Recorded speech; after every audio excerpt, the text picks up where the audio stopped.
On Global TV News Express, resident doctors say federal government no work, no pay threats insensitive. In business, Nigeria's first domestic US dollar bond sets new milestone as United Capital raises $900 million. On the foreign scene, security questions a suspected gunman accused of assassination plot against former President Trump taken into custody. And in sports, Team Lagos swimmers claim medals at the 2024 National Youth Games. Hello and welcome to all our viewers in Nigeria and around the world to News Express on Global Television, coming to you live from the nation's capital, Abuja. I am Uzi. A quick reminder that Global Television is on DSTV, channel 365 and free to air on Nightcomsat. The United Arab Emirates, UAE, has reportedly donated 50 tons of humanitarian aid to the federal government of Nigeria in order to support those affected by recent floods in the country. Head of press at the National Emergency Management Agency, NEMA, Manzo Ezekiel, in a statement says the relief materials were handed over by the country's ambassador, Salem Al-Shalmi, noting that the donation was initiated by the UAE President, Sheikh Mohammed Al Nahyan, as part of its ongoing commitment to assisting nations impacted by natural disasters. Director General of NEMA, Zubeida Umar, also appreciated the United Arab Emirates government for the gesture, stating that it will certainly implement the bold effort by the federal government to provide succor and assist affected persons to recover from the disaster. The Bishop of the Catholic Archdiocese of Sokoto, Matthew Kukah, has stated that President Bola Tinubu did not sign a peace accord when he was a presidential candidate in 2023. Kukah, one of the conveners of the National Peace Committee headed by former head of state General Abdulsalami Abubakar, made this known in Benin City, Edo State, during the election security town hall. The clergyman noted that the committee cannot force any presidential candidate to sign the peace pact, which has become an electoral ritual in the last decade. A member of the House of Representatives, Philip Agbese, has commended President Bola Tinubu and Speaker Tajuddin Abbas for their patriotism, noting that their dedication to service has earned Nigeria a respected position on the global stage. Agbese stated this on the sidelines of the Pan-African Parliament's extraordinary session in Midrand, South Africa. The lawmaker, a delegate at the conference, commended the president for what he called his exceptional leadership as president of the Economic Community of West African States and his promotion of human rights and respect for the rule of law. Head of Civil Service of the Federation, Didi Walsin Jack, has felicitated with Nigerian Muslims on the year 2024 Eid al-Maulud. Wilson Jack, in a statement signed by Head of Public Relations of our office, Eno Olotu, urged Muslims to uphold and embody the Prophet's timeless virtues of peace, kindness, humility, and selflessness, especially in their daily interactions. She further called on the Muslim Ummah to seize this spiritual moment to pray for enduring peace, love, and unity in Nigeria's collective pursuit of building a stronger and more prosperous country. Elsewhere, Benin City was a beehive of activity as the All Progressives Congress APC governorship campaign rally climaxed at the University of Benin Sports Complex. In attendance were 7 APC state governors of Lagos, Imo, Nasarawa, Ogun, Kogi, Jigawa, and Cross River States, led by Vice President Kashif Shettima, alongside Senate President Godswill Akpabio and the party's national chairman, Dr. Abdullahi Ganduje. Global Television's political correspondent Anthony Momodu now reports.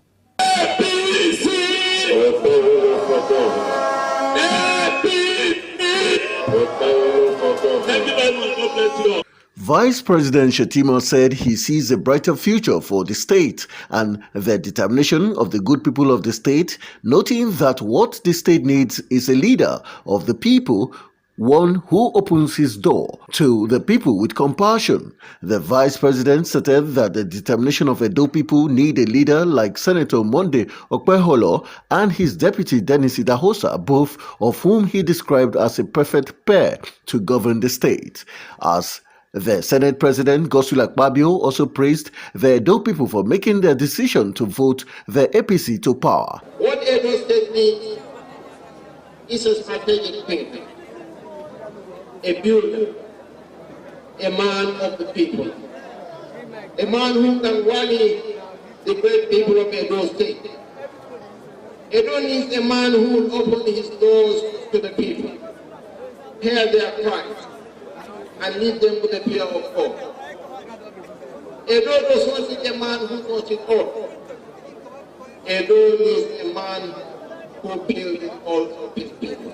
Cross River State Governor Basi Otu and Senator Adams Oshomole, former governor of Edo State and senator representing Edo North Senatorial District, alleged that the People's Democratic Party-led government of Edo State under Governor Godwin Obaseki of mismanagement of state resources and destruction of historical infrastructures in the state.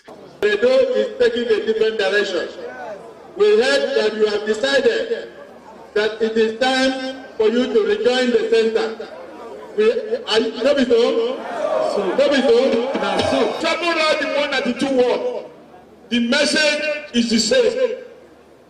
The foundation of our future has been compromised by Governor Obaseki and his advisor and special co-partner, as well as Kodaro.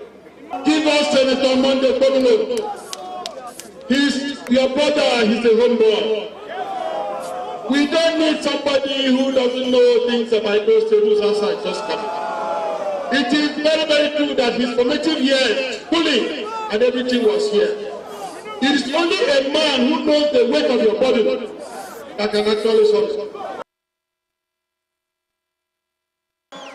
Because of the division and because of how he has impoverished the state, the entire Edo State are united in poverty to wrestle power from him. Addressing party faithfuls, the party's national chairman of the APC, Abdullahi Ganduje, hailed the people of the state for their support of the APC and frowned at how the state had been allegedly degraded in the last 8 years, saying it should have had a feature of a modern city.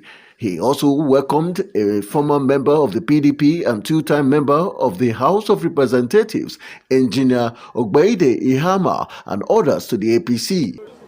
We are overwhelmed because this crowd is intimidating. This crowd is a symbol of victory for our party. APC governorship candidate Okpeholo assured the people of his agenda for critical sectors like education, health, and agriculture. Earlier, APC woman leader in the state, Betty Benson, said women and voters in the state are confident of the party's sweeping victory at the polls. Of September is the day of judgment. That day we are going out to vote. And we are going to vote APC. APC. APC. We are voting for hope. We are voting for security. We are voting for quality education for our dear children. We are voting for good health care. We are voting for infrastructural development. We are voting for agriculture. We are sending off PDP from Edo State. We are doing their send-off. Edo State has spoken. Some party members also used the opportunity to highlight alleged failures of the ruling PDP in the state. Anthony Momodu reporting for Global Television News. Thank you, Anthony Momodu, correspondent live on the ground in Benin City, Edo State. Just for our viewers to know that Anthony Momodu will continue to follow developments across the states as far as this election is concerned. And Saturday will be a big day here, special coverage on Global Television of Edo governorship election 2024, which we have called Edo Decides. In a different development, Imo State Governor Hope Uzodimma has assured that the All Progressives Congress APC aspirants who contested the party's primaries for the local government election but failed to scale through will be refunded the money spent on purchase of farms. Uzodimma gave the assurance after attending Sunday Mass at the Government House Chapel in Owerri, the state's capital. Kikelomo Okere has details. The Imo State Governor, Hope Uzodinma, maintained that there is no going back on the date for the local government elections, insisting that September 21st, 2024 remains sacrosanct, pledging that only the funds spent on purchasing form from the party will be refunded, excluding expenses made without receipt, such as those spent on consultations. I want to call on all our leaders to bear with me and make this sacrifice. All the people that apply as aspirants to run for either councillorship or chairmanship in the local government election who are not successful, their monies will be refunded tomorrow. The governor also pleaded with leaders whose expectation may have been disappointed to bear with the party and make sacrifice for the sake of the party in particular and the state in general. We want to use the opportunity of this local government election to push back government to the grassroots, to encourage participation of the grassroots, to see whether some of our leaders will consider going back home to operate from their homes. Governor Hope Uzodinma further reassures the public that the election will proceed as scheduled, the Imo State Electoral Commission, on September 21st, 2024. Kike Lomo Okeri, Global Television News. Minister of State for Defense Bello Matawalle and the Chief of Defense Staff General Christopher Musa have directed an immediate investigation into allegations that a naval rating seaman Abbas Haruna has been in detention for nearly 6 years. Haruna's wife had, while featuring on a radio station in Abuja, accused the military authorities of unjustly keeping her husband in their custody for almost 6 years. Reacting to the allegations, Matawalle, in a statement by his personal assistant and media, Ahmed Danwoodil, said no officer should be subjected to undue hardship or wrongful treatment. Katsina State Governor Dikko Rada has vowed his administration's commitment to enhancing security measures and promoting agricultural development in the state. The governor made this known when he hosted Chief of Air Staff Air Marshal Hassan Abubakar at the government house in Katsina. During the visit, the governor appealed to the Chief of Air Staff for continued support to the state, emphasizing the importance of collaboration between the state governments and the armed forces. The Nigerian Association of Resident Doctors, NARD, has described as insensitive the federal government's threat to deduct 7 days' pay from doctors' salaries for ongoing strike to demand the rescue of their colleague kidnapped in December 2023. The second vice president of the association and chairman of its medical education committee, Dr. Kefas Wada, added that doctors were unmoved by the pay deduction threats. The resident doctors had recently embarked on a 7-day warning strike to demand the rescue of their colleague, Dr. Ganiyat Popola, who was kidnapped almost 9 months ago at the National Eye Center in Kaduna. In response, the federal government expressed disappointment at the doctors' decision, stating that they would lose 7 days' pay. The National Librarian and Chief Executive Officer of the National Library, Professor Chinwe Anunobi, says the library has issued over 26,000 International Standard Book Numbers, ISBN, to publishers across the country so far in 2024.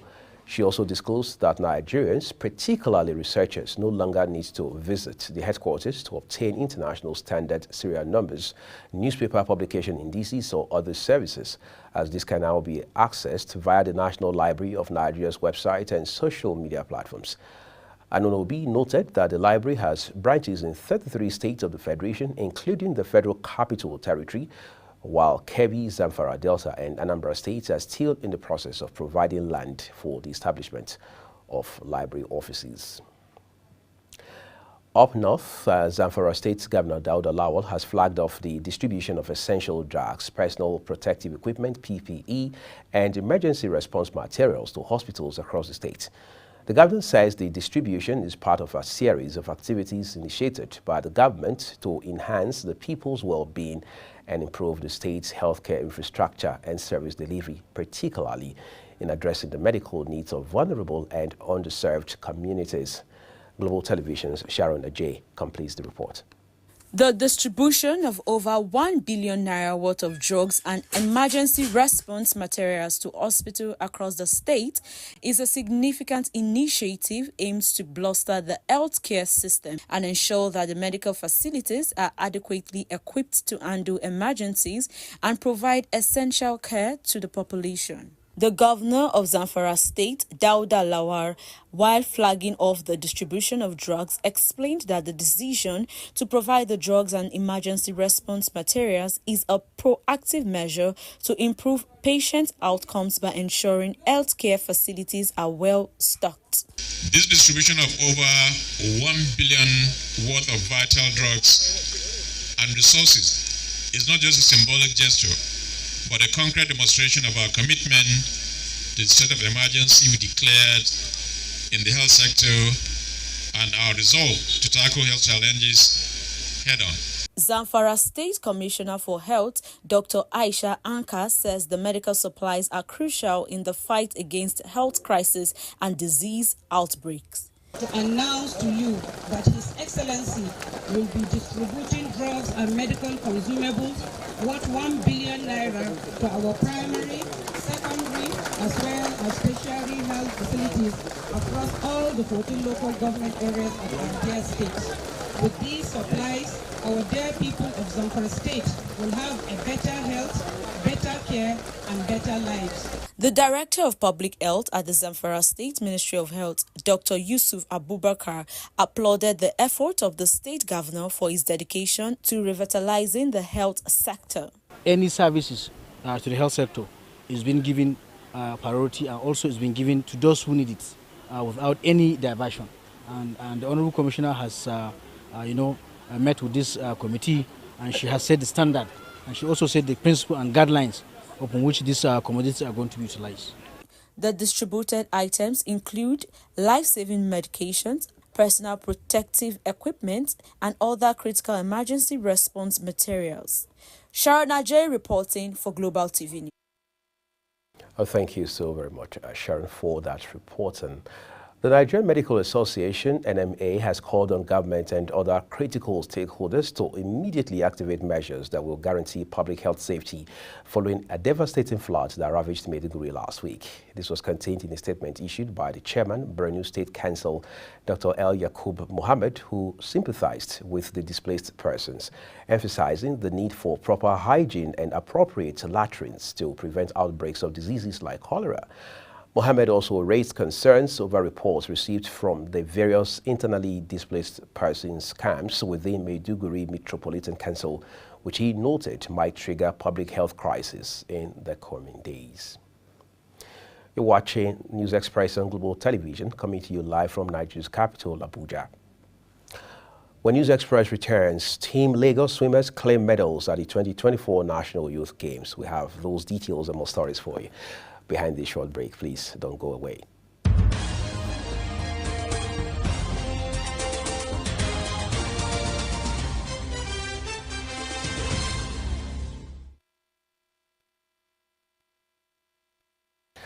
This is Global Television, bringing you live broadcast of News Express with Uyi Agmofwebe. Thank you for your time with us. Now, let's turn to business. The Nigerian National Petroleum Company Limited, NNPCL, says it will sell petrol lifted from the Dangote refinery at a price above 1,000 naira per litre in the far north. The company's spokesman, Olufemi Shoneye, disclosed this in a statement titled NNPC Limited releases estimated pump prices of PMS from Dangote refinery based on September 2024 pricing. Shoneye explained that the price may go for as high as 1,019 naira per litre in places like Borno State and 999 naira and 22 kobo in Abuja, Sokoto, Kano, and others. Nigeria's premier financial services institution, United Capital Group, has demonstrated its expertise in the capital market by leading issuance of the federal government's domestic US dollar bond. The bond, which raised over $900 million with a 180% subscription rate, marks a historic milestone as Nigeria's first ever domestic USD-dominated bond.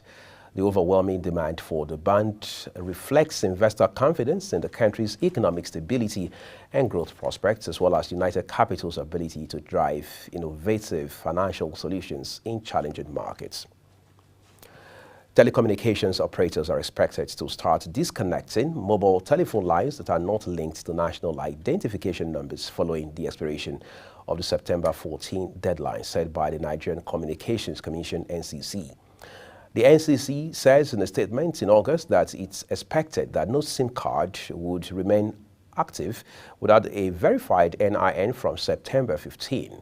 The telecom regulator had encouraged subscribers who were yet to complete their NIN SIM linkage or have faced issues due to verification mismatches to visit their service providers promptly to update their details before the deadline.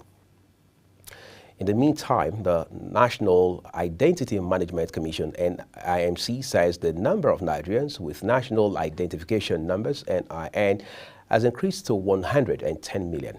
This is a 2.39% increase from the 107.34 million that was recorded as of the end of May in the current year. The Commission's Director, General Abisoye Koka Odusote, disclosed the new figure at an ongoing event to commemorate the 6th edition of the National Day of Identity. A notice from the Federal Ministry of Agriculture and Food Security says the sale of subsidized rice to the general public has commenced. The ministry says the move is part of efforts to mitigate the soaring price of the staple, which has increased to as high as 90,000 naira per 50-kilogram bag in some states. Let's take it international now. Mali, Burkina Faso, and Niger will soon launch new biometric passports. That's according to Mali's military leader, Colonel Assimi Goita, who says the junta-led states look to solidifying their alliance after splitting from the Economic Community of West African States, ECOWAS. The three Sahel nations, all under military rule following a string of coups since 2020, joined together last September under the Alliance of Sahel States after severing ties with former colonial ruler France and pivoting towards Russia. U.S. police are investigating the background of a gunman arrested at a Florida golf course where former U.S. President Donald Trump was playing. The Federal Bureau of Investigations, FBI, has called it an apparent assassination attempt, which happened just 2 months after the former president had survived a shooting in Pennsylvania. In a related development, the United States President Joe Biden has condemned the assassination attempt on former President Donald Trump in an ex-post shortly following the incident. According to the Jerusalem Post, the apparent assassination attempt took place near Trump's Florida golf course, during which he was unharmed. And now let's let you into the ever-exciting world of sports. Team Lagos swimmers Chioma Kanu, Shokumbi Tobi and Ezumba Chinelu shone brightly, claiming medals in swimming, while Sunday Emmanuel also won a bronze in the weightlifting event at the 2024 National Youth Games. Kanu won the gold medal in 50-meter freestyle girls, while her other teammates, Tise, won gold in 200-meter individual medley boys, and Chidelu settled for silver in 100-meter. As we end Global TV News Express, let's walk you through some of our big stories. Resident doctors have frowned on federal government's no work, no pay threats, calling it insensitive. In business, Nigeria's first domestic US dollar bond has been reported to set new milestone as United Capital raises $900 million. On the foreign scene, security questions have arisen as suspected gunman accused of assassination plot against former U.S. President Donald Trump is taken into custody by the FBI. And finally, in sports, we told you Team Lagos swimmers have claimed medals at the 2024 National Youth Games. And that's all we have for you on News Express, and it came to you live from Nigeria's capital, Abuja. Just a quick reminder that we are on DSTV channel 365 Star Times 276 and free to air on Nigecomsat. Kindly follow Global Television across all social media platforms using @Global TVNG and other handles as you now see on your screen. On behalf of the production team, I am Uyi Agmofwewe, saying a big thank you to you for watching. Coming up at top of the hour is another program, this time The Desk. We hope you have a great time watching. Stay with us.